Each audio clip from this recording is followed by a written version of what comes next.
পোকাই তোর সর্বনাশ ডেকে আনবে।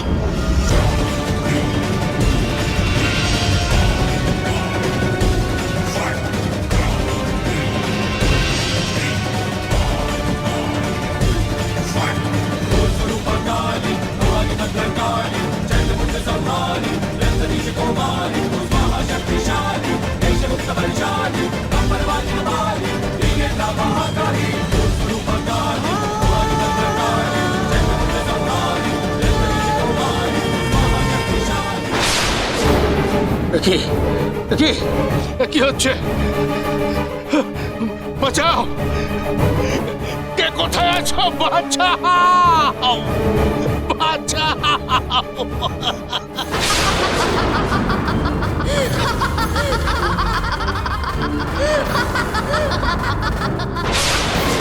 অঘরেশ্বর, এই উইয়ের ঢিপির মধ্যেই তোকে তিলে তিলে মৃত্যুবরণ করতে হবে। মৃত্যুর জন্য আর বেশিক্ষণ অপেক্ষা করতে হবে না তোকে, পাপিষ্ঠ।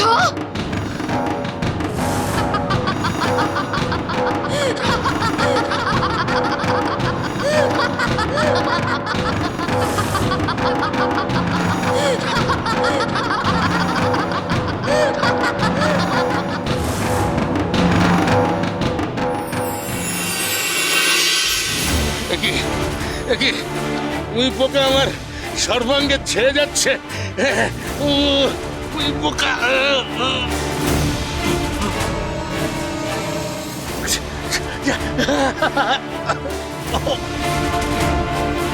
বলো গো সকলে, জয় মা তারার জয়! মা তারার জয়!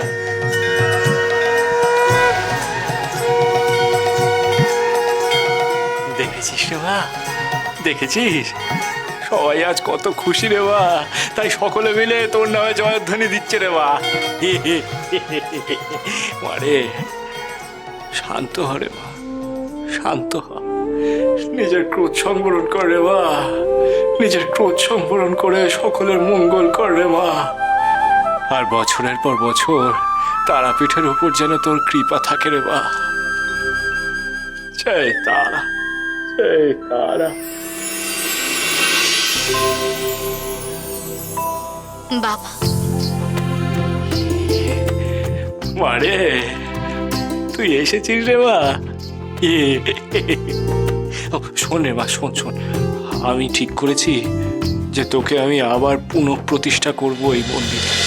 তার জন্য আমাকে বিধান দে রে মা, বিধান দে।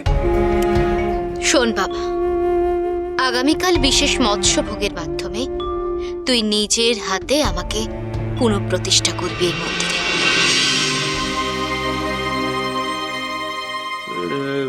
বিশেষ মৎস্য ভোগ? সেটা কেমন করে হবে গো বাবা? এই ভোগের মধ্যে তুই অন্যান্য মহার্ঘের সঙ্গে জীবিত কুণ্ডের মৎস্য রাখবি। এই জীবিত কুণ্ডের মৎস্য আমার বড়ই প্রিয়, কারণ এই জীবিত কুণ্ডের মধ্যে যে কোনো মরা মাছই জীবন্ত হয়ে ওঠে।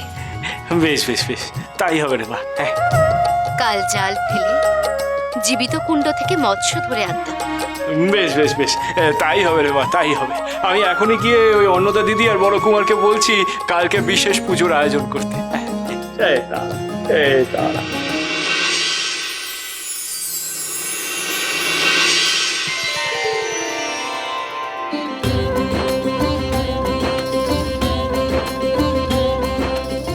বড় কুমার, বীরেন্দ্রনাথ, অন্নদা দিদি, শোনো গো, শোনো শোনো, খুব জরুরি দরকার গো তোমাদের সাথে। এসো এসো এসো এসো। হ্যাঁ হ্যাঁ। কি হলো রে বামা? হ্যাঁ গো ঠাকুর, বলো না কি হয়েছে? নিশ্চয়ই কোনো বিশেষ দরকার আছে গো নগেন দাদা। শালা ঠিক ধরেছে। শোনো গো, কাল মায়ের মন্দিরে বড় মার পুনঃ প্রতিষ্ঠা উৎসব হবে।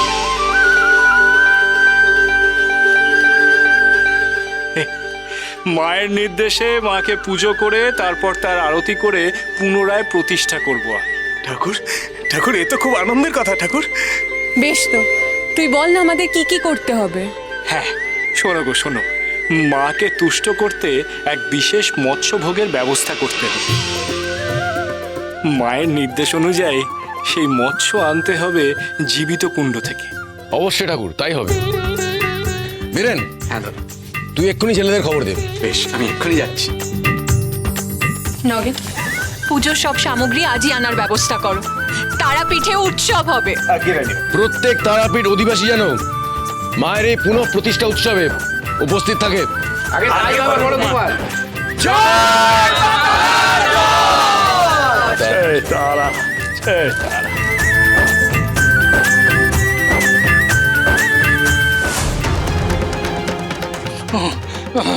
ওই পোকা, ওই পোকা,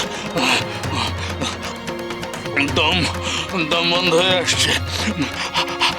বাবা, বাতাস, বাইরের বাতাস এই এই কোটরে ঢুকছে না। জানি না কতক্ষণ বাঁচবো, আর জানি না আমার আয়ু কতক্ষণ, আমি জানি না।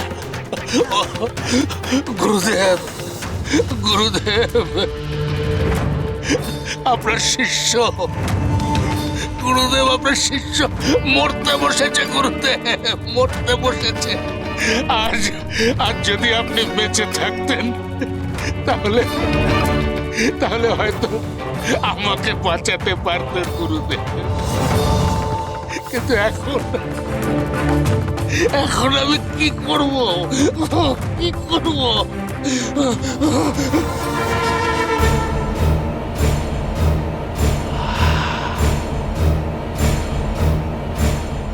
মনে পড়েছে গুরুদেব, আপনি আমাকে এক বিশেষ রক্ষা কবচ দিয়েছিলেন।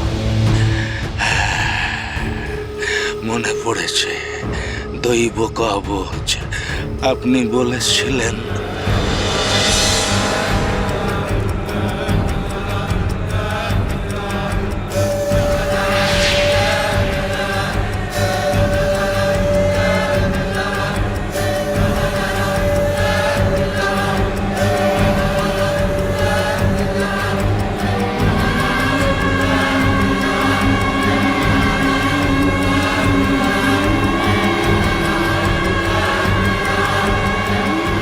আমি তোর সেবায় খুব তুষ্ট হয়েছি অগ্রেশ্বর, খুব তুষ্ট হয়েছি।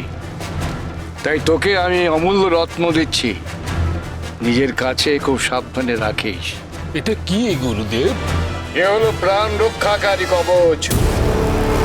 এ কবচ জীবনে একবার তোকে প্রাণে রক্ষা করতে পারবে। মাত্র একবার গুরুদেব? একবার। তুই যে কোনো বিপদেই পড়িস না কেন, তুই চরম বিপদেও এই একবার এই কবচের সাহায্যে তোর প্রাণ রক্ষা করতে পারবি। মনে রাখিস অগ্রেশ্বর, মাত্র একবারই তা সম্ভব হবে। তারপর এই কবচ বিলীন হয়ে যাবে। মেধর, সেই প্রাণ রক্ষাকারী মহাকবচ গুরুদেব, সে তো আমার সঙ্গেই আছে গুরুদেব। মনে পড়েছে, আর ভয় নেই গুরুদেব, আমি বাঁচবো এবারে। কোথায়